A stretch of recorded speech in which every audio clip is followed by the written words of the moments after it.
Where'll you be going? Texas? Damn, son, where'd you find this? Go on, make it happen. And now here's Steve and Michelle. Welcome from the heart of Dripping Springs. We are Mallet and Michelle, hosted by me, Michelle Lewis, and the camper, Steve Mallet. I'm a happy camper. Are you a happy camper? I'm a happy camper, Michelle. I need a bed. I need a pillow. I need a ceiling fan and a white noise machine is what I need. No. We sleep right on the ground on our little blow-up mats and sleeping bags, and I think the creature comfort we have is a tent. I need my $5,000 Stearns & Foster mattress. No, it's a lot of fun. We went out to Krause Springs with a couple friends, Tiffany and Pina, and spent just Saturday night, but had a campfire and sat around and told stories and laughed and joked and carried on and slept on the ground and had a great time. You told me a funny story about you using this little stove.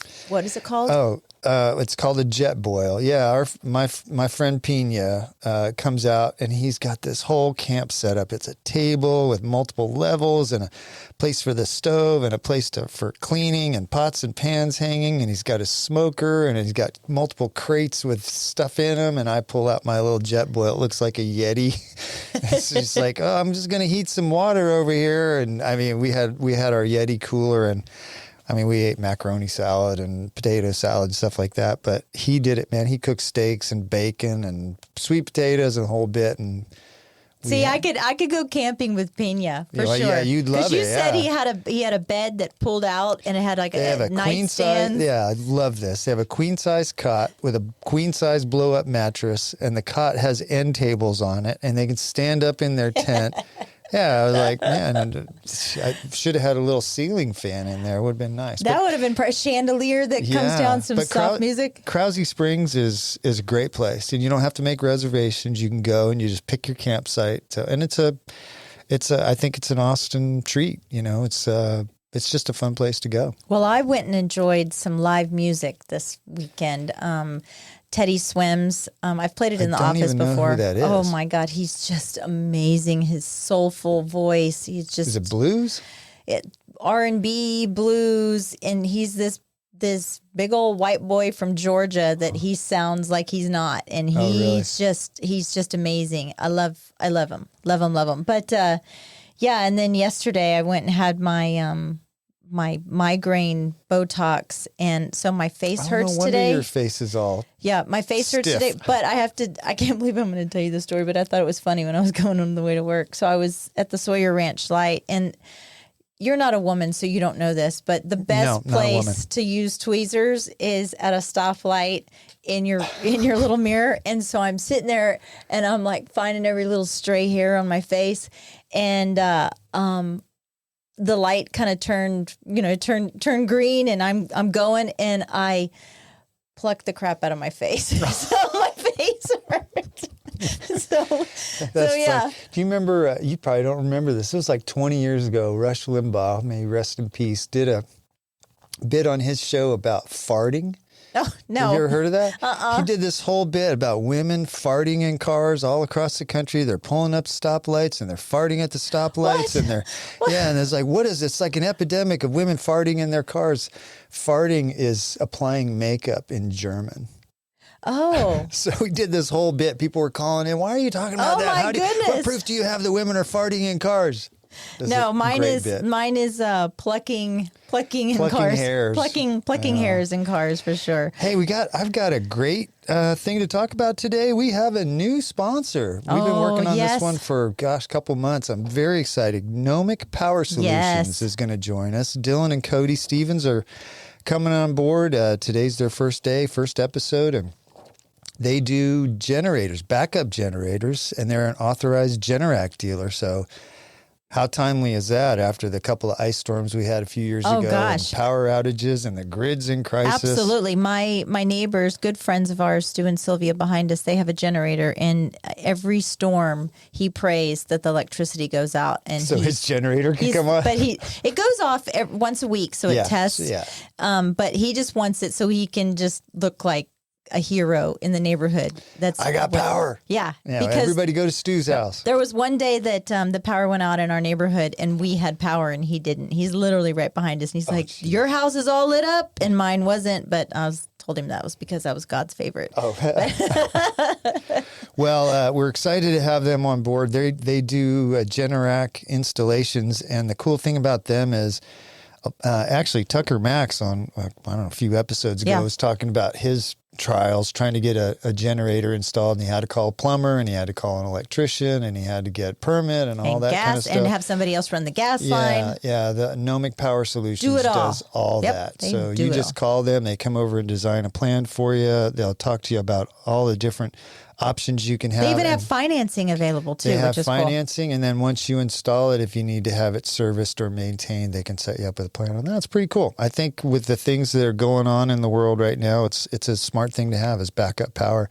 And we have, man, how many clients have we had in the last couple of years that are looking for places to sort of be, air quotes, off the grid? If you want to be off the grid, you got to have backup power generation. That's true. I want to be off the grid, but with my Dyson hair dryer.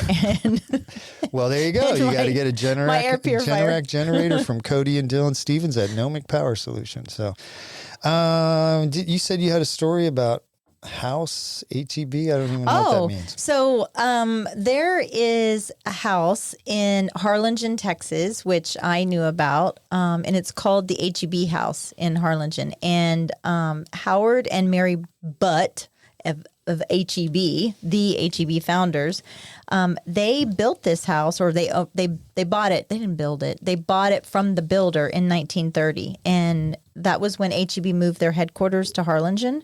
Okay. And right now there's some big uproar down in the valley because it is deemed a Texas Historical Commission house. It has a marker out front and everything. And it's overgrown. It has weeds. The paint is peeling. The Butts don't own it anymore.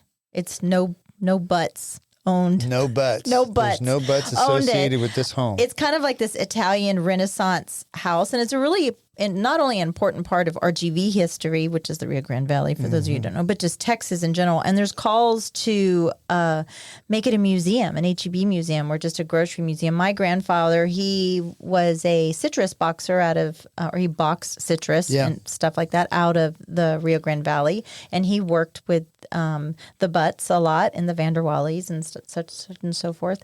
But it just goes to show that, we're not taking care of the things that we should. I agree. HEB has done so many great things for Texas. For Texas, across the board. You talk about the freeze, any type of natural disaster, HEB steps up. They're always looking to help out with the community. Yeah, so I think, I don't know who's in charge of that, but I think that somebody needs to step up. Maybe the HEB needs to. They have the budget to do it. Yeah, it's interesting to me, and you and I have talked about this before on the podcast and outside of it.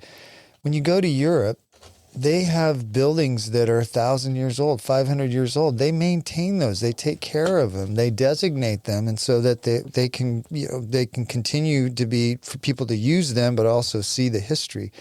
We don't do that as well in this country. No, it's funny because I was doing research on another story, and then I happened to find this HEB story. And the research I was originally doing about stars on homes. So these older homes, they're a good luck charm. And in the 1970s, the German and the Dutch immigrants, it was a tradition for them to put these stars on their home, and it's a sign of good luck. And the home would be, what's the word? Starts with a blessed? P. Maybe blessed. Yeah. But, and then after the Civil War, people did it because they wanted to show that they were patriotic wherever they were. And I kind of found this HEB story by accident through a Rio Grande Valley, the Harlingen newspaper. If somebody's connected HEB, reach out and tell them about this home in Harlingen that needs to be saved. Yeah, let's. It's part of the history of Texas. Let's save it. Yeah. You were asking me a couple weeks ago about modern cars and are they spying on us? And I did a little research on that, and I have the answer for you. So is your car listening to you fart? Your car knows when you're farting. Actually, your car is spying on you. Is it really? Yeah, there's in all modern cars, and I tried to find out what year. I think it's within the last 10 years. Built into the car, and the GPS relies on this, is an EDR, Event Data Recorder, and it's contained inside the airbag, and it does. It's sort of like a flight data recorder, but it records for a period of time and then dumps the old data and then starts recording new data. So maybe it's 15 minutes of data. So it's sort of like a snapshot of your last 15 minutes, and it just keeps writing over the previous data. That data only has Michelle's live concert every day. That's right. Yeah. Well, it's not like listening in the car. It's mostly monitoring like how fast you're going. If you're speeding, if you're braking heavily, it can track where you are if it's connected to your GPS.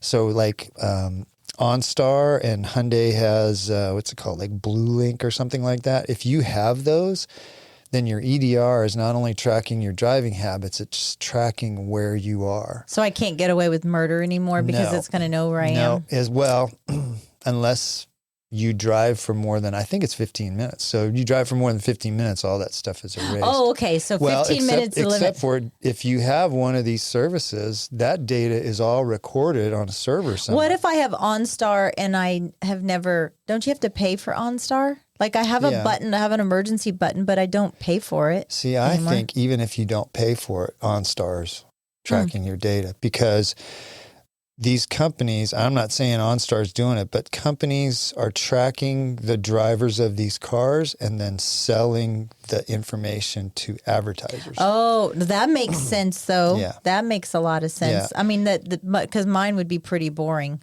Yeah. Just coming back and Ross, forth. H-E-B, Target. So there was I don't shop at Target anymore. No, I know. That's right. I forgot about that. There was a case where lawyers used data from an EDR to demonstrate driver behavior in a lawsuit. It was something to do with a crash, and the driver was trying to blame it on the other person, but the EDR showed that the driver was speeding, and so it was used. But right now, with current law, you don't have to give up your EDR information without a subpoena or a search warrant. Oh. So, yeah. But the gist of it is you can't turn it off. Are they selling it to your insurance companies and stuff like that? That was the other thing I was going to tell you. So your insurance companies now are rolling out these programs where they say, hey, you can install this little module, or you can put this thing on your phone. And if you do that, we're going to give you a discount, right? Yeah. On your insurance. Yeah. Or you have this plugged into your car and it tracks everything you do. I would love to see what yours would say. Yeah. I'm going to get deep. Mr. Mallet, you were going 100 miles an hour. But it's interesting to me because what they do is just real simple numbers. Say your insurance is $900 every 6 months, which, God, wouldn't that be great? But what they do is they say, hey, your insurance went up to $1,000 a month. But if you let us track you, we'll only charge you $900, right? Mm-hmm. So they're not giving you a discount. Yeah. What they're doing is they're encouraging the behavior of letting them track you.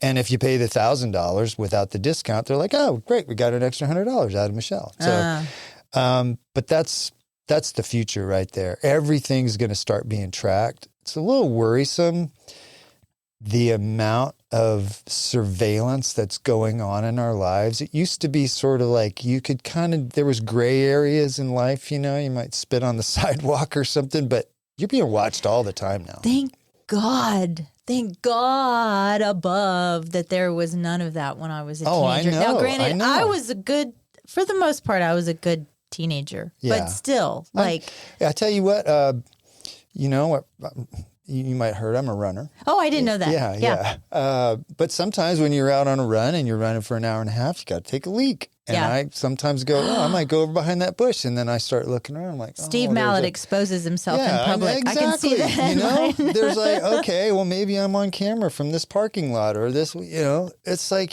there's nowhere you can go anymore for privacy. Oh my gosh. I was coming back from Houston with Todd and some friends late at night one time, and we we had already passed Buc-ee's, and I was like, guys, I got to stop. I know there's a bathroom everywhere. I have got to stop. And we stopped at this gas station. It was closed. And so I was like, well, I saw cameras around. And so I went to the building next door to it. And it's like midnight. And I popped a squat back behind there. I got up, and there was this camera pointed right at me. Like, you know, the worst part of that is the guy probably looking at that camera is like, oh, damn, that's like the 57th woman that's peed in this little parking lot in the last week. But, so it's Mallet and Michelle, public urination. Yeah, public urination. So anyway, your car is spying on you, and there's nothing you can do about it. Great. Well, maybe the car needs to start spying on somebody because, Steve, we may have a new serial killer in Austin. Get out of here. Yeah, well, the Lady Bird Lake, another body was picked up, right? Recently? Yeah, recently, which is crazy. I don't even know what the count is up yet. But now they've moved on to machetes. There are machete attacks happening in Austin. 3 attacks. I heard about one. I did not hear about multiples. One of them is happened right where you guys run. I did hear about that. One was by the Proper Hotel, Lady Bird Lake on the trail. There was a sword at Barton Springs. Crazy. It scares me. Easter, so it happened over Easter weekend. It happened at Auditorium Shores. And these attacks are apparently unprovoked. I don't know. They actually sent a dive team to recover one of the machetes over by where you guys run. Yeah, the machete attack was, I guess, the guy was walking or running on the boardwalk, and this guy came up behind him and just started hacking on him. He was 19 years old. The machete holder or the victim? The victim. He's 19 years old. He's not from the area, so he just moved to Austin, thought it would be cool, and he gets attacked by a machete. He said something to the attacker, and it made him think the attacker kind of stopped for a second and just kept on whacking at him. He's in the hospital, or he's recovering right now. He's recovering, but he really almost died from this attack. This is severe injuries. And it's kind of like, in New York City right now in Times Square, there's this whole thing that's going on where these grown-ass men are punching women in the face. Not women, white women. They're targeting white women. What the hell is going on? I don't know. And when you think about the basic thing that you want from government is to protect you and your family, and to a lesser degree, your resources, your home, your car. All of these cities are failing at that basic service. That's the thing you want the most. I want to live in a safe community. I've been running downtown Austin for almost 20 years, and I don't feel safe down there anymore. So why do you still run down there? Because I love it. But I have my head on a swivel. Saturday morning, we just ran down there this past weekend. We were dodging people, I was going, oh, there's somebody over there. Let's cut up to the other side of the street. So you have your head on a swivel, right? Mm-hmm. But what if somebody comes after you with a machete? I know. Your head on a swivel is going to be head on the trail. We don't feel safe. It's Do you carry protection of any kind? Nope. You should. I'm just going to pee on It's just what you're going to do. Well, that kind of segues into my story. What, the peeing or attacking? The peeing, the World Population Review is this organization that has been tracking happiness in the world population for the past 12 years. And last year, 2023, the United States for the first time ever, was not in the top 20.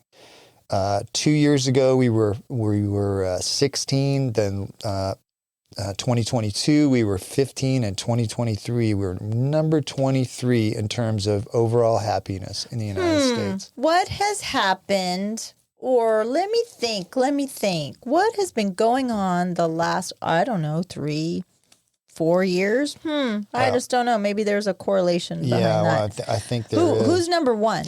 The number one country, and I tried to figure out why this is, Finland. And here's because it's just fun to say. It's Finland. Yeah. Finland is fun. The top four, the only common denominator I could find, they all have representative democracies. But so Finland, Denmark, Iceland, and Sweden. The only correlation I could figure out was they're freaking cold all the time. Well, as of yesterday, there was a school shooting in Finland. Oh, was last there? night? Yeah. Oh, geez. Yeah. So, yeah. Well, so Finland's number 1, Israel's number 5, Netherlands is 6, Australia's number 10. This one I had a hard time believing. Canada is number 15. So Canada beat us by 8 places. Canada seems like they're just off the rope. Somebody paid to have their countries on there. Yeah, it's well, not. Yeah. So what is like in the top 10? Is it like Nicaragua or something like that too, or Venezuela? Well, like, here's a couple that are closer to the bottom. China is 60. So we're happier than China, so we got that going. Congratulations. Bosnia is 65. Bottom of the list. There's other countries that they didn't rate, but bottom of the list of countries they rate was Afghanistan at 143. I looked, and you know how there's sort of a trend amongst some of the college youth to say that we should be a socialist country, meaning the government controls all means of production. There are no socialist countries in the top 50. So what they will say is, well, you know, Finland, Denmark, Sweden, they're socialized medicine. That doesn't mean they're a socialized country. The government's not controlling everything. Yeah. They do have government-provided health care. So there's 195 countries in the world, right? So yeah, but they didn't do the very bottom of the list was what? Afghanistan? The bottom of the list that they tracked was Afghanistan. But there was countries that like Sri Lanka, and there were other countries that they didn't for one reason or another. Maybe they're war-torn countries. I don't know. Yeah. They didn't track those. Well, because they'd probably be scared that they're going to kill them if they stuck them at the bottom of the list. Yeah, those are not happy countries. The decline from 15 to 23, according to this report in the U.S., most of that was caused by a reported decline in well-being from Americans under 30 years old, which Mitch Hetrick's coming in. He's under 30 years old. There is a trend amongst our youth. They're not very happy in this country right now. Well, you know why? Because they have social media and everybody else telling them why everybody's toxic and why they focus on keeping up with the Joneses and such the negative. Everything is the world's going to shit. Blah blah blah. Well, you know what, God, the kids, the world is in your hands right now. Yeah. So the world, take it and make it a better place. Yeah. Don't sit around complaining about it. But I have this one going for me. People born in the U.S. before 1965 are happier than the average for people born after 1980. Because you can't hear or see anything anymore. That's right. I don't care. Yeah. Get off my lawn. Yeah. Gen Z adults report higher stress levels than older generations, and they cite health and finances as their top concerns. Are you a happy person? I'm a happy person. I'm a happy person. I'm like anybody else. Yeah. I have days I'm not happy, and I have things I worry about. But overall, I'm very optimistic. I am too. I'm a lot of people tell me that you're just the happiest person that I know. Well, and then you come work for me, and it all goes downhill. And then I go into the office. Well, hopefully, maybe in 2025 we'll make it back into that top 20. But it's going to take some concerted effort from the youth, which is going to come in and join us right now. Mitch Hetrick's going to join us here in a few seconds to talk about his life and what's going on with him. Are you tired of being left in the dark when the power goes out? Say goodbye to blackouts with Nomic Power Solutions. As your full-service Generac dealer, they offer individually designed backup power solutions. From start to finish, they've got you covered. Nomic Power Solutions, keeping you powered up. Call or text 512-387-4232 or visit nomicpower.com. Follow on Instagram at Nomic Power for updates. Nomic Power Solutions. Protect your home, protect your family, stay ready. Proudly sponsored by... At Capital Farm Credit, they understand that owning land is more than just a transaction. It's a legacy, a future, and a place to call your own. For generations, Capital Farm Credit has been the trusted lending partner for land loans, farmers, ranchers, and rural dreamers just like you. Their personalized loan solutions cater to your unique needs, making the journey to land ownership smoother than ever. Capital Farm Credit, your land, your legacy. Visit CapitalFarmCredit.com or Mark Rutledge at 512-892-4425. Capital Farm Credit, an equal credit housing lender. Interior design should be an investment in your life and home. Let M. Elliott Studio transform your space, where interior design meets excellence in Central Texas. Beyond just selecting colors and furnishings, team principal and owner, Montana Elliott, is a trained and licensed interior designer. With her knowledge of architectural principles, building codes, space planning, and design theory, her team will work with you to understand your needs and lifestyle. From concept to completion, M. Elliott Studio is committed to enhancing your space with a timeless and classic style. Ready to redefine your space? melliottstudio.com, 512-781-0224. This portion of the show is brought to you by the Mallet Integrity Team of real estate professionals. They are based in Dripping Springs and bring you over 45 years of combined experience helping people reach their hill country real estate dreams. When you want the best in town, call them at 512-829-2062 or look them up at malletintegrityteam.com. And now, here's Steve and Michelle. Welcome back. We are here with Mitch Hetrick. Mitch, welcome. Thank you very much, Michelle. Welcome to the show. I'm here too, Mitch. Thank you, Steve. You as well. Who's that? Oh, this is Steve Mallet. Yeah. So you're born and raised in Dripping? No, I was born in Montgomery, Alabama. Oh, okay. I moved here at the start of my middle school. Okay. 6th grade. All right. And your mom's been on the podcast. Your mom's very well known in town. So still running for school Yeah, board. running for school Married. board. Yeah. I wonder what term is this? Do you know how many terms she's served on the school board? At least 3 now. Yeah. Oh, it's got to have been more. Yeah. gotta She's be on more. the Ed Foundation. Well, she was a guest on our Yeah. podcast. But so you were in middle school when you moved here from Yeah. Alabama? Okay. And was that a job thing for your folks? Yeah, it was like dad work. Yeah. And so how was it transitioning from Alabama here to Dripping Springs schools? What was your youth like in school? I think it was drastically different. I mean, I kind of got lucky. It was in between 5th and 6th grade. So, most kids are transitioning. Like Yeah. here in the middle school, you go for 3 different schools. So kind of all kids felt like that. Yeah. And I remember when they told me we were moving, like I think my other siblings were bawling their eyes out and I was excited. Oh, yeah. I don't know. I just kind of always liked change and didn't see things as Are like you a the challenge. youngest? I'm The middle. the middle. The middle. How Okay. old was your sister when y'all moved here? What grade was she in? A sophomore, maybe. Oh, wow. So that, Maybe gonna be a junior. yeah, that had to That have been would really be hard. hard. Yeah. Leaving all those high school friends. Your Yeah. sister graduated valedictorian, right? Yeah. Didn't she? Yeah. She comes from a smart little cookie family Yeah, there. yeah, no kidding. So tell us about your time in high school that led you to start doing the things that you're doing now. So tell us about that early life, because I think that has a lot of impact on what you're doing now. Yeah, absolutely. Kind of in the same way that I was excited by the challenge of moving, which most kids weren't. I kind of saw any sort of daring task or something that kind of mixed things up in life as exciting, as far as like there was no peer pressure for me for, let's just say, like smoking weed or something when I was like very young, like early high school. Like I didn't even see it as something that was wrong. It was just like, oh, this is new. Let me try it. And the kind of that pathway excited me in a way because it just mixed things up because I could never just sit still in class. I think the only classes I truly enjoyed when I was younger were maybe like art and business or obviously working with the special needs kids, but that wasn't until later.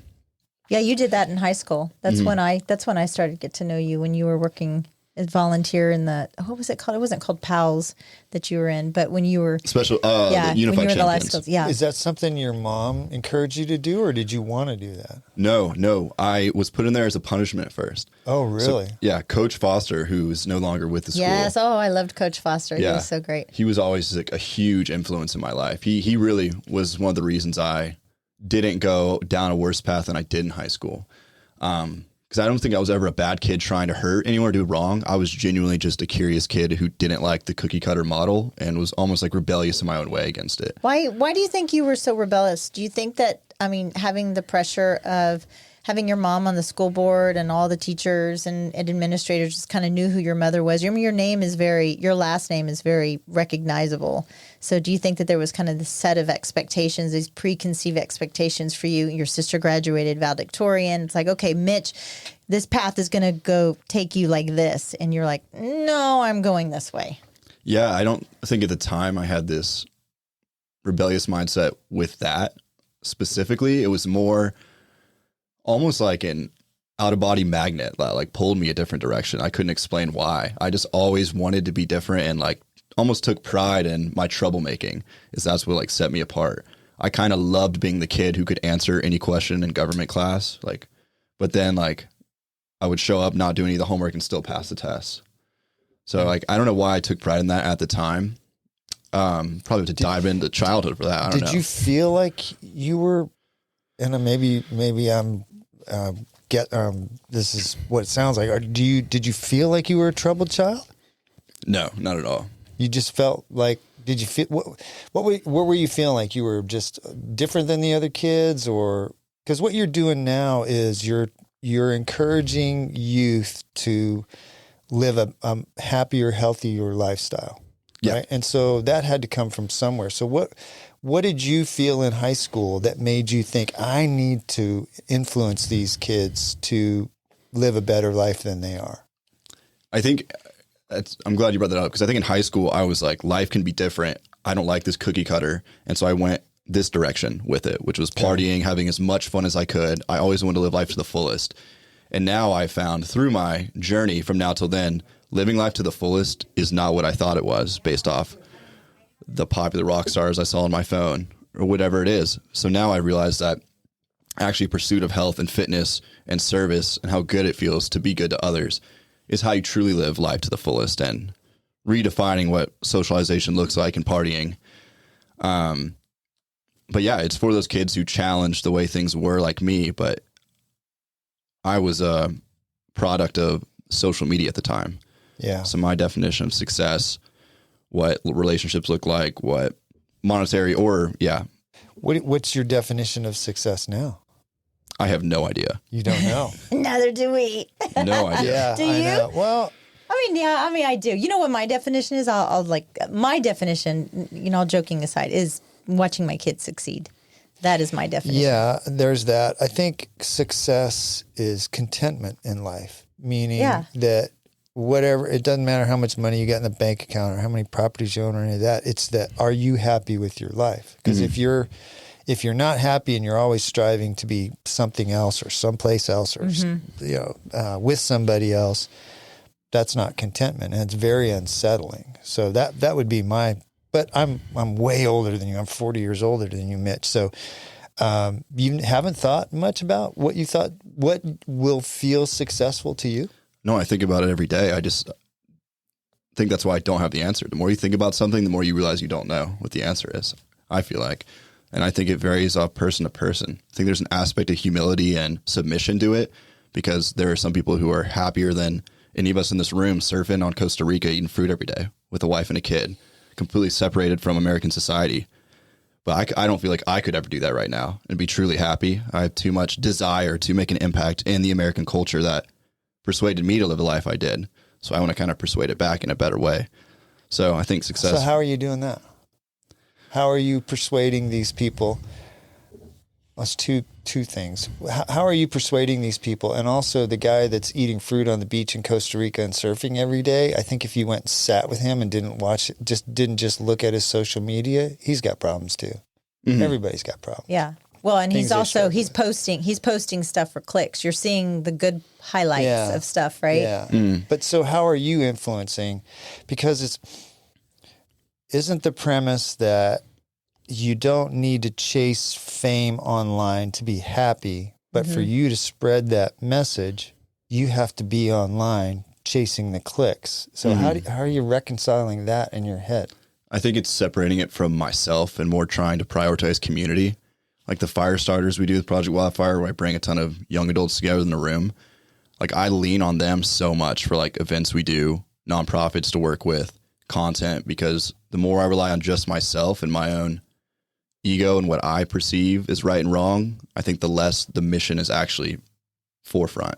Okay. So when you say your ego though, like what is that? Break that down for me a little bit. I mean that as like a Waza term. It's just like what I currently perceive as right and wrong, even if what. But it's your truth, right? So I mean, if it's how you want to live your life, I think social media. I think that's you went back to that about social media. You grew up in the age of social media where everything is being scrutinized. Everything is online. But if this is your truth, what makes you happy is what your truth is, right? Whatever makes you happy is what's going to make you happy. I know it's like convoluted and it's kind of like talking in circles almost, but you talk about listening to other people. Are you listening to other people to find out what they find, what is their happiness so that you can find your happiness? I'm kind of break it down a little bit. No, it's more to build a brand bigger than myself, asking other people, because there's a lot of things I don't understand. And there's a lot to make a bigger impact. You have to have a community.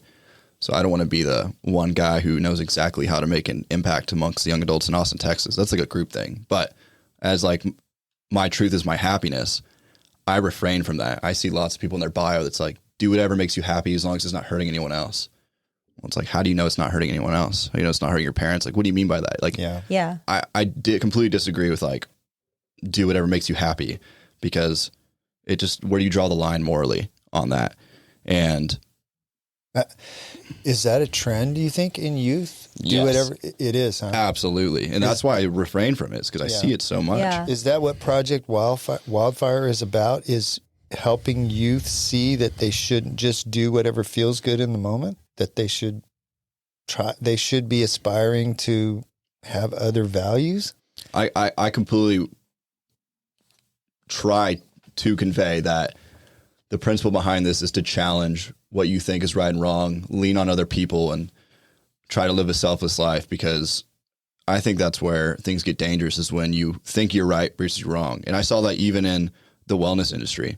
So when I was partying every day at like 18 to 20, thinking I was going to be this famous rock star, I had the time of my life. I was happy. I generally was, but I was so blind to the fact of where I was going, how my actions had effects on people around me, like my friends or my parents. I was just so lost in the idea that I was living life to the fullest and happy at that moment that I lost track of everything else. And that was the impetus for starting Project Wildfire? Exactly. And was Project Wildfire your idea? Yes. Okay. So tell us about it. I mean, how's it going? What are you guys doing? What kind of projects are you working on? So it was the first question. How did I start it? Yeah. How did it start, and what are you guys doing? So Wildfire is my metaphor for virality on the internet, like it's idea spreading. Okay. And it's came from the place of when I started challenging how I lived my lifestyle. It started with, okay, why do I live like this? Why are these things making me happy? And what caused that? And that kind of led down a spiral of me challenging everything about not just my life, but like the society that made my life what it is. And it led me to a really dark place. It felt very lonely at like 21, 22. I felt like I had no peers that were going along with it. And I could find no online support past maybe untraditional education or like some mentor figures. But I couldn't find any like collective group of young adults that were like coming together to ask these same questions. And so it felt very dark and alone and separated from the happiness I had felt, from the social life I had experienced. And so I was like, how do I blend these two worlds? Like, does every young adult have to go through some darkness like this to like just desire to be a better person every day? Because that's what it took for me. Yeah. Like what broke me into pieces was just the desire to be a better person. And it made me realize like, oh my God, am I a good person? How do I become this? Why didn't I desire to be a better person every day? And so if I could that's create just growth, right? I know. Yes. But it's huge, because there are a lot of people much older than you that never have that moment. Mm-hmm. And the fact that you had it so young is a big deal. Yeah. You know, and so now you guys trying to spread the word through Project Wildfire. How are you doing that? I was going to say something I forgot. Yeah. But I wanted to briefly touch on the wildfire, like metaphor of virality and like why you were even talking about earlier, you need clicks on the internet or whatever it is. Yeah. It's because I think the biggest influence on American popular culture amongst my demographic is these content lifestyle brands that make it like they dictate what is cool based off trends. It's like, so inauthentic. It's so inauthentic. Yeah. Like, Zins that kids put in their mouth, like the patches, like that used to be vaping when I was in high school. And now all of the 16-year-old boys are doing those like artificial tobacco patches because there's huge brands online that are making videos about it and like hyping it up, making memes. But that was even like when we were kids, they were marketing cigarettes to teenagers. I think it's different though because it's different because it's kids marketing to kids. Well, yeah, and this well, there you go. This is almost like brainwashing. It's like gaslighting. Somebody that you look up to is all of a sudden using a product. It's not. It isn't direct marketing like the Marlboro man sitting up there going, "Yeah, kids, you could smoke a cigarette too, and you can make these." It's sort of like it seeps into your brain. I mean, I see that on Instagram all the time. An ad pops up for boots or something, and all of a sudden I'm looking at boots online. I don't even know why. Don't need a pair of boots. But so you're talking about the virality of this, but yeah, you got to have the clicks, but then I was trying to get to that earlier. It's almost like you're dancing with the devil that you're fighting against, I agree. And I think that's why I don't have as much online content right now and why I'm prioritizing community. And you're like, okay, well, what's your truth? Well, I don't want to say I know the answer and dance with the devil myself right now. Right. Exactly. But it's okay if your truth is like what your truth is right now. Right? Yeah. Like what is true right now. Yeah. Like, I mean, I'm a totally different person than I was in my 20s and my 30s. I was kind of an asshole in my 30s. And now I'm just less of an asshole in 50. Yeah. I mean, I'm just, you kind of grow. You keep growing and growing and growing. And that's hopefully what, I don't know. Yeah. That's the secret of life is just to continue knowing better, doing better. Yeah. Right? Well, yeah, I agree with that. Yeah. So are you guys doing, with Project Wildfire, are you doing actual, like what kind of events are you doing? So there's three main categories. One is we do big sports festivals, parties where we try to change the culture of the party. Okay. Which is. So tell us that. What does that mean? Change the culture of the party. What does that mean? So for even like little things for the food, it's all organic. It's all seed oil free. Okay. XYZ. The music, I curate it. So it's just little things like the lyrics aren't super vulgar. Okay. Better things like that. The bars we even had a party where we did have alcohol, but for every cocktail on the menu, we had a 0 proof option. So no one knew who was drinking and who wasn't, which I've never seen at a party. Cool. Oh, yeah. Interesting. Yeah. So it's like curated a culture in the party of like mindful drinking. Because no one knew, there was no FOMO to drink because you could have, a mojito and this person could have a mojito, but one has alcohol, one doesn't, and neither people know.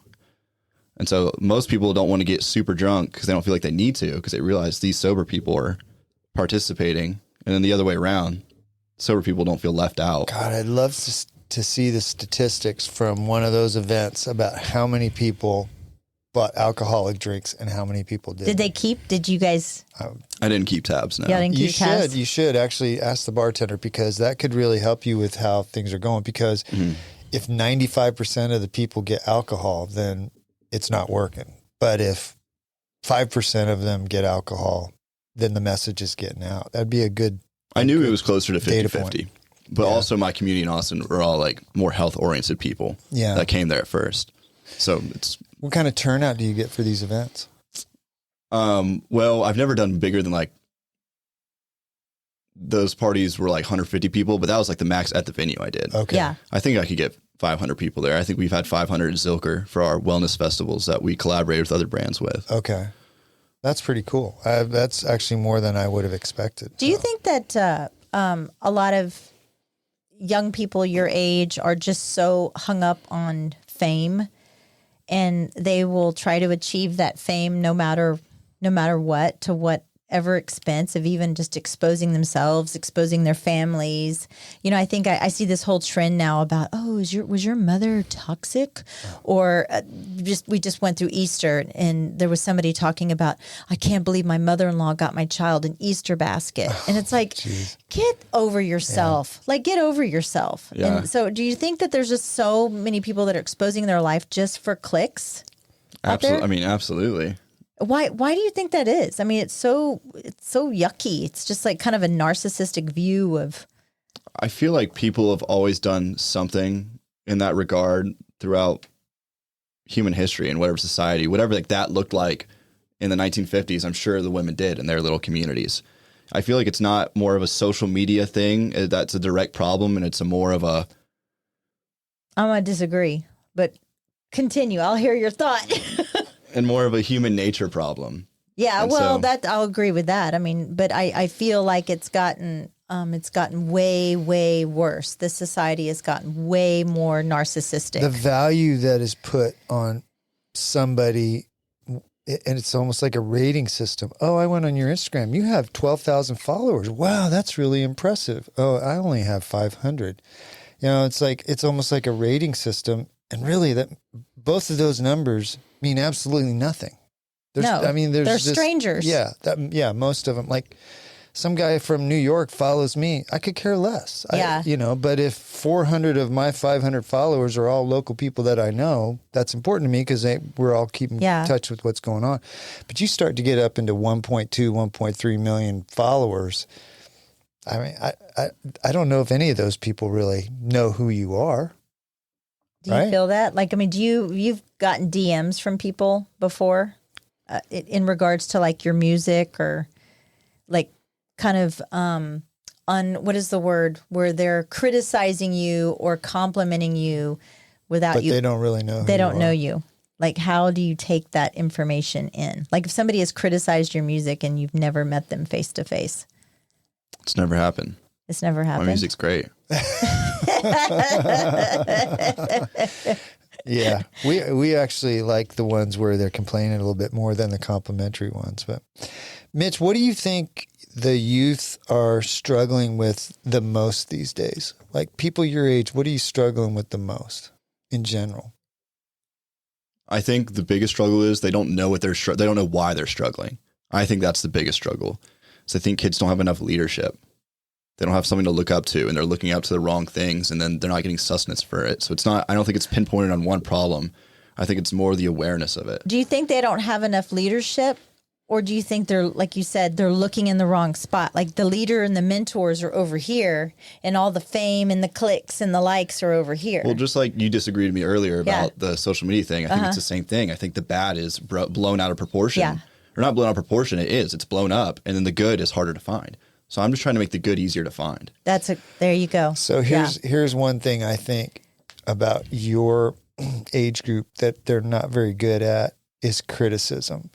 And leadership generally involves constructive criticism, meaning, hey, here's what you're doing that's great. Here's this thing that you should do better, and here's why. And it seems to me like a lot of kids your age, they don't want to hear that. They don't want anybody to tell them that what they're doing is not good. It's not right. They don't, this feels good. It must be okay. Do you agree with that? That kids, there's leadership out there. They're avoiding it. Absolutely. I think that was me at the time. Yeah. Because I think I avoided it so much or just didn't care, even if it was in front of me, to the point where I finally started holding myself accountable. It broke me. Ooh. Like that's why. It's because as soon as I started holding myself accountable and was trying to be the leader for my own self, it was really difficult. What did that look like, though? How did you take that transition? There had to have been like some moment, and whether or not you want to share that or not, but that moment, but like just holding yourself accountable and holding yourself as a leader of your own life. How did you do that? Because you said that you were a troublemaker in high school, and I have a very different view of the way you were in high school. I didn't feel like you were a troublemaker. I was a troublemaker like outside of, I mean, I wouldn't say I was a troublemaker because I think troublemaker is like defying, good in a way. I don't know. I was throwing the parties. I was having a great time. I just wasn't doing what I traditionally should have done in school. Yeah. Like I wasn't going to my classes. I wasn't doing my homework. Hello. I have one that did the same thing, and he became a rescue swimmer, and now he's going to med school. I was like, I'm surprised that his girlfriends did all of his homework in high school. So, Is part of the message then that you want to give parents hope that if their kids are struggling, they can still get their act together? Is that part of what you want parents to know? Absolutely. I've even thought about like creating a separate platform that's all about my 2 cents on the cultural influence on the younger generation to like educate parents and help them feel not so alone. Because I've never seen something like that, like a Babylon Bee, or I was going to call it the cultural intellect, which is like a whole nother project I want to do eventually. But I think it'd be really valuable because there's such this gap, not just in between like y'all and y'all's parents, but now between parents and their kids because of social media. Again, what we were talking about, this new thing that has just increased communication 1,000-fold and made cultural trends, good or bad, spread like wildfire. Yeah. Yeah. So it's created even more of this gap. Hence the name. Yeah. Exactly. Because there's this technology and this new cultural variable that has never been seen before. You know, from my perspective, Mitch, I saw a very privileged kid with smart. I mean, your mother is probably one of my favorite people in this town. It's funny if you said, name some smart people in Dripping Springs. Mary Jane's be right up there at the top. She's list. very much at the top. And she's a mentor to a lot of adults, right? And so from the outside looking in, you came from this kind of, quote, privileged family where your sister's smart and you know, you were always a very personable kid. Now you're a well-spoken young man. And so for me as a parent, and I could see now pulling away the layers, right? Tearing it all away and going, wow, that wasn't really what was going on. Yeah, you know, mom is this and very well respected, but she had a kid that was struggling and that was getting into things that he wasn't supposed to be getting into. And it's easy for somebody on the outside to sit there and judge. You go, you know, but that's not what you're wanting to do. You want to tear that down and say, look, I was struggling, but this is how I'm turning my life around. And this is what I'm. Very inspirational message. No, absolutely. I think transparency is, especially as an entertainer, is like unseen. Because I think entertainers want to hide behind this veil that puts them on this pedestal of coolness. Because the less you can see, the more you can wonder. And there's just something that's intriguing about that to humans. So that's like the marketing tactics of most musicians and stuff, or actors. But now I feel like that veil needs to be torn down because kids need to know that their favorite rock star is a human being that struggles just like them. And well, there's become a paradigm shift in the sense that the idolization of celebrities is not there anymore. No, it's going away. It's like, I mean, this whole thing with P. Diddy, I mean, like we've been talking about it like for years and years and years behind closed doors. And all of a sudden this stuff is getting exposed and what the hip hop world has been, you know, Justin Bieber and the Nickelodeon stuff and everything that's kind of been being exposed to this underbelly. And it's like, okay, man, this is not all it's cracked up to be. This isn't happiness. This isn't fame and fortune. This is self-destruction. No, absolutely. Right. That's why I don't think this could just have a positive effect. But I think there's literally emerging industries that could be proven economically that like there's something that's needed for this. Well, use your powers for good, not evil, right? Yeah, absolutely. So you think because the veil's being pulled back that's the reason that kids are not aspiring to be celebrities as much as they used to, or is that the case that they're not aspiring or responsible celebrities? Maybe is that. I'm really not sure. I don't know, because I know you said we were talking about followers earlier. Like I know girls who like won't date guys if they have over 500 Instagram followers. So, what? That's like Really? they want guys to be not on the internet. That's being admired. a trend. Like they don't want somebody, probably boys and girls. They don't want somebody that spends a lot of time. Oh, I heard it wrong. I heard it if they didn't have over. I'm sorry. No, the other way around. Okay. And it's vice versa with guys and girls too. That they want someone who's not online. Well, Really? then you and Todd are very attracted. I'm You'll be very actually dateable. online more, I think, than your average 61-year-old guy, but I don't like it. I was actually going to ask Mitch that. I'm D. Marsh gives me hell all the time because I complain about social media, but I don't think social media has been good for us, and I think it's been very destructive for our youth. Do you agree? In general, social media is not necessarily a good thing. I'm not wise enough to answer that question. Oh, come on. What's your opinion? Social media is bad. I mean, But it's a necessary evil. when the plow was invented and everyone was like, oh, well, we're losing our jobs. I think every technological advance, like there was a group of people who said, oh, this is going to ruin X. And there's a group of people who said, oh, it's going to improve Y. And there's going to be negatives and positives to it. It's like how humans handle it. And this is so much more complex of a technology and like philosophical idea that like you can't really answer it like, oh, it's the plow, you know?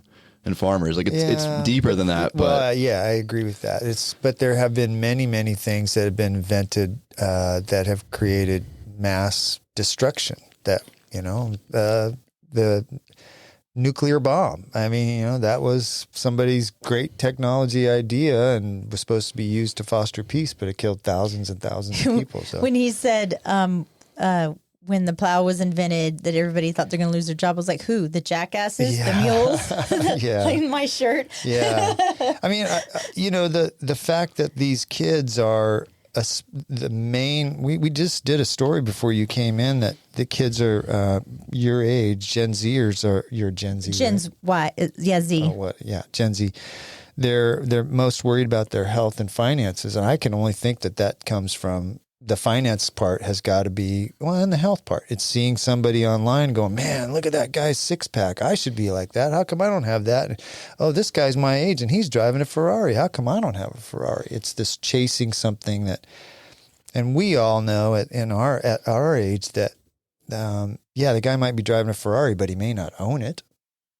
Right? I mean, there are places that will rent you a car so you can take pictures for your social media, which makes these kids aspire to have lives that aren't really, it's not reasonable. I saw a podcast that you did, Mitch, where you were talking about this drunk driving accident that somebody hit you. Mm-hmm. They were drunk driving and you got a big settlement. Yeah. And the first thing you did, you went out and bought this Mercedes, right? And you couldn't even say what kind of Mercedes it was. It was just all for clout. You wanted it you want to be a big baller, right? Drive around in this Mercedes. How old were you when this happened? What, 18, 17 years old? Yeah, it was right after high school, so it's like 19, I think. And so now, could you see yourself like in that position again? If you had the same position, you were given that large sum of money now, what you could be doing with that money versus what you did back then? Oh, well, I wouldn't do anything with it. I would go ask the people who I respect for their advice. That'd be like the first thing I did. Absolutely. What's the difference between now and then?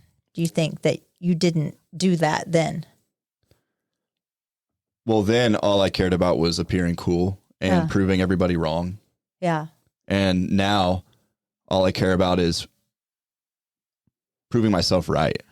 Yeah. That I can. That's really good. Change and be the person I aspire to be. And a big part of that is seeking advice when you don't know the answer, and we almost never know the answer. So, well, even we do the same thing, right?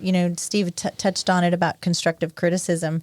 We'll criticize each other, but it's constructively. Yeah. For instance, like when he breathes too much. I'm struggling with that a little bit because, yes, I always seek advice. But I know in the end, the person that is most interested in my well-being is me. And so while I might seek advice from 5 people, I still have to do after all of that, I still have to do what I think is the best thing and the right thing. Or put in the work. No, there has to be a factor of trust with yourself to do the right answer. You seek counsel, and then you use that to make the best decision. You feel like you're more open about receiving now. Looking at your online presence, knowing you're into fitness and eating clean and nonprofits and kind of being an influencer and a musician and a party promoter and a creative director. You've got this like amazing kind of repertoire and resume for as young as you are. But where does your heart, where's really your heart in all of those titles? What are you aspiring to do in life right now? Well, I think my heart's at is to save as many kids that were like me as I can in the future.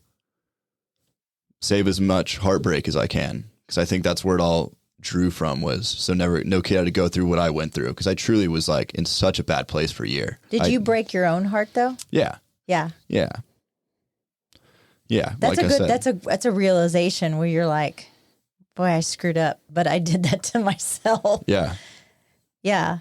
That's something. And so how do you, if I was a 17-year-old kid coming to you for advice and I'm kind of struggling, what are you going to say to me? What are you going to pull out of me to get that? By the way, she is a 17-year-old kid. Actually, so talk to her right now and tell her, okay, all right, Michelle, here's what you need to focus on. What would you say, Mitch?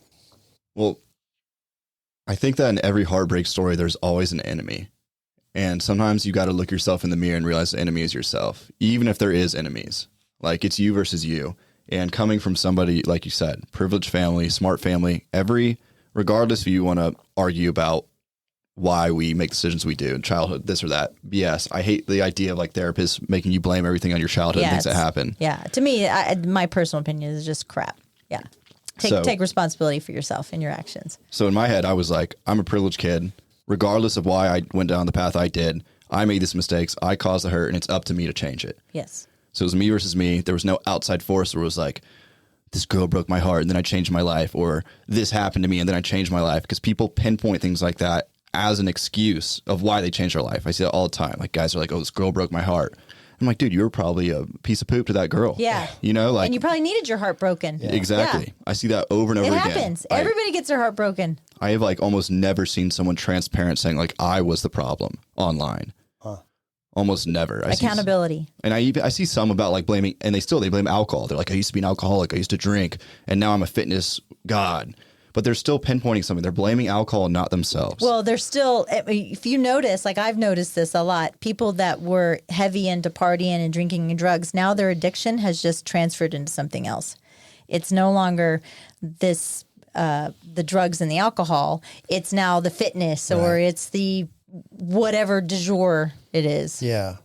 But a lot of times those, even though they may pinpoint an event that makes them change, and it isn't really the thing that happened, it's something that happened to them internally. It's okay that happened, that as long as the change comes about. Mm-hmm. Like in our business, Michelle and I talk all the time about, was that experience that didn't go the way we wanted a failure? Well, on some level, you could say it was a failure, but a lot of times they're just learning experiences. Those are events that made us go, hey, you know what? That didn't go the way we wanted. How about next time we do it this way? And those are the kind of things. So somebody that says, hey, I was really addicted to alcohol, and once I got that cleaned up, it's okay that's okay if that isn't the truth, as long as the change happens, mm-hmm. as the growth happens from that event or from the awakening. I wanted to kind of move on. You, in your bio, you had the secret society. I don't think you've ever told us about that. What is your secret society? He's like, what? Yeah, it's a your secret. personal It's a secret. On the Google form. I can't tell you. It's My a secret. Secret society. You wrote it right there. Yeah, I did. What is that? It's just me and a group of friends. We have a secret society. We're making. You can't tell us about it. It's called White Rock. White Rock? Opposite of Black Rock. Oh, okay. What happens in secret society? Yeah. Steve stays in secret society. Can you tell us about it? No, it's more behind the scenes of just me and a group of friends are like challenging how a friend group operates, and we meet up every 2 weeks and It's an accountability group. But we try to not just to make it like that. Like, oh, I didn't scroll on social media at 2 a.m. this week. No, it's like we're bringing like specific topics. We take it very seriously, and we like take turns hosting a night. Well, yeah, that's cool. And then we do some ridiculous physical challenge. Oh, that's what you're posting on social media with the guys. Like what was the thing that you did? Like 100, or you did 1,000 burpees. 1,000 burpees. Yeah. Yeah. Like 6 a.m. to like, whatever it was, like 10 a.m. So how's that working for you? Are you feeling growth out of that? And I would think you would, but that's a good question. Yeah.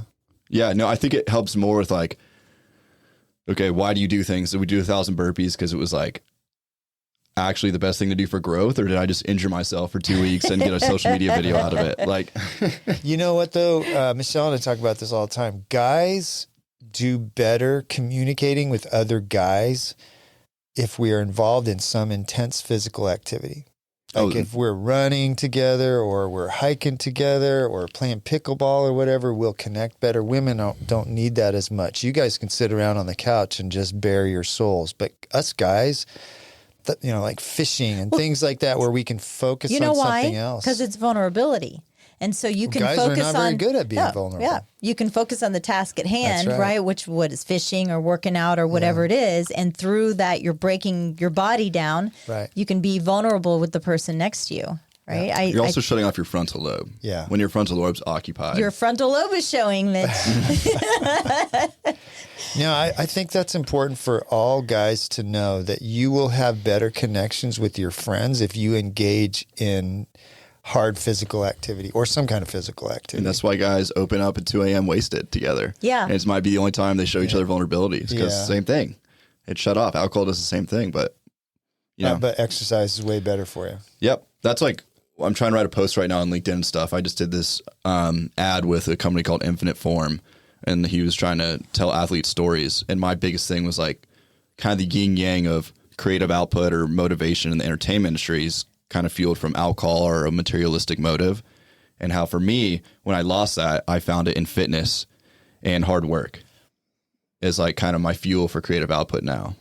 Do you think that back to that creative outlook and kind of the man bonding scenarios or activities that you do you think that it's probably why men have such a hard time talking about things that ail them, depression? I mean, I see the statistics out there are staggering right now of young people your age and the suicide rates of what's going on, especially since That's COVID. a good question. But do you think that having this type of group, whatever it is, franchising it, whatever, it could potentially be a pathway to wellness and just healthy living for men, having a creative outlet to open up to other men? Absolutely. I mean, that's everything I want to do is almost encourage the stuff in culture of make it like upfront seen, like, oh, this is what like successful guys in society do, instead of like the mansions, the yachts, and the cars. I mean, I don't want to put or Mr. Miami. Have you seen Mr. Miami? Oh my God, those things like that. Guy is ridiculous. Two different categories. I mean, instead of like, I don't know the answer of franchising or building it that way to be a right thing or not. But I do think if we can influence the culture in that way, like this is like not just a wellness and personal development thing to do. Like this is how you live life to the fullest. Because that's like the division I see is there's living life to the fullest and like that like bright star life. And then there's wellness, personal development, work hard, how you change, David Goggins. Some people aren't ready for the David Goggins. Yeah. I'm trying to be the bridge between like living life to the fullest and that, and say like they're actually the same thing. Like there's just the branding of it needs to change. Well, because of the way you guys are communicating, your age group right now is communicating, I think is such a lost opportunity for what's being marketed right now. What's being marketed is not how you guys are taking in that information. And exactly. It comes off like, to me, I look at it as this age group is very narcissistic, very self-absorbed. Me. That's why, like what Steve was talking about, constructive criticism and be a Hetrick, not a Kardashian, right? Be a Mitch, not a who cares what your $60,000 refrigerator looks like? Yeah, exactly. Right? And your secret society, you guys getting together and actually socializing in person and not on social media is huge, because a lot of youth are not doing that now. They think they're surrounded by friends when they sit in their bedroom alone, chatting with people through DMs. That's not the same as being in a garage doing 1,000 burpees or a cold plunging or whatever with 5 or 6 other guys that you're friends with. Yeah. I like the fact that, I saw several interviews with you and even just talking to you personally. And anytime you talk about your mother and your father, you're very complimentary, and in almost your tone kind of gets knocked down a couple of notches. Got to be careful what I say. Well, no, just kidding. But do you, now that you're a couple of years behind, what you call your troubled years, do you look now to how maybe it affected your mother and your dad, like what you were going through and how she was digesting all of that? Oh, yeah, absolutely. I think the first, mentorship course I went through, which is it was like a crazy amount of money, like Facebook group, online course and this sort of thing of like how to be an entrepreneur and like change your life. And like he was like, you got to have a motivating factor. Like if your sister got cancer and you had 2 weeks to raise $10,000 or she would pass away from not having surgery, you would get that $10,000. Like you have to have a motivating factor like that. So like, what is that? And mine was always to give my parents a better life and to make up for the hurt I caused them. Wow. Like that was my motivating factor. But like as a mom, right? You just, whatever it looks like, you just want your kids to be happy. Whatever that looks like. It's not fame and fortune and money. It usually doesn't go the other way where the kids are thinking about their parents' happiness. So no, but I mean, you get at some point in your life, right? Yeah. And you're kind of going through this. Your dad just moved back into town or moved closer to you. That you start to see your parent as a person, not just as a parent. Yeah. Right. Yeah. And when that realization happens, you're like, okay, hopefully that realization, that emotional blindness kind of separates. And it makes you be able to see clearly and be like, I need to treat this person like a human being. Yeah, I was a not jerk. like my daddy, you know? Yeah. Right. Yeah. And he's just a man going through the same struggles that everybody else does. And he just happens to be 30 years, 40 years older than me. Right. yeah, Right. Especially like befriending people his age, like generally, through my journey, like most of my friends are decades older than me. Some of my greatest friends are, and like kind of seeing their perspective and being like, that helped me tremendously. Being relatable to that. Yeah. So we're about to run out of time. Is there anything we didn't cover that you want to talk about or tell our audience about? I have a question for you. Yeah. What do you think 17-year-old Mitch would think of this Mitch right here? Well, I'm hoping it would give him a little spark of curiosity and he would look towards a different way of life. That's the whole mission. Because this isn't to create some online video that makes something cooler than what kids think is cool right now. That's not the principle. I think people get confused with that. It's not to create this online content company. Wildfire started with a spark. Just like you might have an idea, like somebody might talking to you and they'll say a word and you all of a sudden you have this idea and it solves all your problems. That like is something so powerful, that little butterfly effect, which we call the wildfire effect, of course. So like, it's just a video that kids could watch and it makes that like a little spark so they think a different direction. And that could have unseen effects on their life. And that's all it is. Yeah. Just it's huge. Putting the good out there so you can have a little effect. Yeah. And the good is not chasing these things that don't bring you happiness. Because there's a lot of kids think that if they attain one of those esoteric things that they'll be happy, and that's not where happiness is. Mm. Yeah. What's your next project in the fire right now? What do you have going on? Well, I have a fire starter with I'll probably like 30 to 40 young adults where we'll go over volunteer opportunities for the month. How do they find you on Project Wildfire? Yeah, projectwildfire.us is our website and Instagram. Okay. And then we'll have a wellness darty coming up in a few months. And I'm setting up a nonprofit campaign for special needs adults that really hasn't like solidified in any way yet. I'm talking to a big wellness festival in Austin. I'll have like 2,000 plus people about getting like a spot to speak there. I have a connection for you right when you said that. Nice. Yep. I have a big connection for you. Yeah. Just trying to help pool resources and get volunteers towards the people who are helping out with getting special needs adults involved in the community because they don't have nearly as much support as they did. Yeah. Who do you want to reach out to you? Because you mentioned parents, but do you mostly want youth to reach out to you? Or does it matter? No, it doesn't matter. Just go out to projectwildfire.us and just see what that's about and see if it's something that you're interested in getting involved in. Or just even meeting you for coffee, right? Yeah. Just sitting down, breaking bread, and just finding out what you're about. And, you know, you're a young man, a Dripping Springs resident. You're just trying to find your way in life like everybody else is and trying to find connection and you know, sometimes, especially at this age, you got to just throw a bunch of stuff at the wall and see what sticks. Yeah. And that's okay. That's absolutely okay. That's what you and I do every day. Every day. Maybe every day. work. Yeah. Every day. Mitch, we're very proud of you. We're very proud of, and we did not mention this though also, and Mitch has done several of our videos for us and has really kind of helped us with this journey on our podcast. So we appreciate your help on that. And so he's a whiz at that kind of avenue. Yeah. It's something that was Promotion, totally foreign. Social media, Digital marketing, social media freelance work. Yeah. I will Yeah. I'll grab you for coffee and I'll talk about that anytime. Yes. Yeah, you're really good at that. But well, thanks so much for coming in. I think your message, your story is very uplifting for a lot of people, that even though you're kids, or if you're a youth and you're struggling to get through something, that things will get better as long as you focus on the right things. You know, and exactly. I feel like even through the good, bad, and the ugly, you got to live your truth. You got to find out whatever it is. I'm proud of you. Thank you, Michelle. Yeah, thanks for coming in, Mitch. Thank you, guys.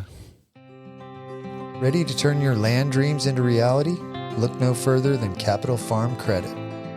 Need a loan for your perfect piece of land? Capital Farm Credit is there for you. Their dedicated team will tailor a loan to fit your unique needs, because your dreams are their priority. Capital Farm Credit. Your land, your legacy. Visit capitalfarmcredit.com or Mark Rutledge at 512-892-4425. Capital Farm Credit. Together, we're better. Capital Farm Credit, an equal credit housing lender. Nomic Power Solutions, keeping you powered up. Get to know your local full-service Generac dealer. Cody and Dylan with Nomic Power Solutions are a veteran-owned, Texas-based Generac dealer and installer. Offering low monthly payment options, it's never been easier to gain independence from the grid. Call or text 512-387-4232 or visit nomicpower.com. Follow on Instagram at Nomic Power for updates. Turnkey service including design, plumbing, electrical, and permits. They even offer set-it-and-forget-it maintenance plans. Nomic Power Solutions. Protect your home. Protect your family. Stay ready. Elevate your living experience with M. Elliott Studio, your trusted partner in interior design, registered and licensed by the state of Texas. You want your home to reflect your personal style and identity.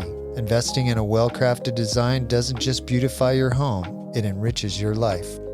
Team principal and owner, Montana Elliott, understands the profound impact of a thoughtfully designed space. From remodeling to full design, M. Elliott Studio is the first step to unlocking your style. Turn your aspirations into reality.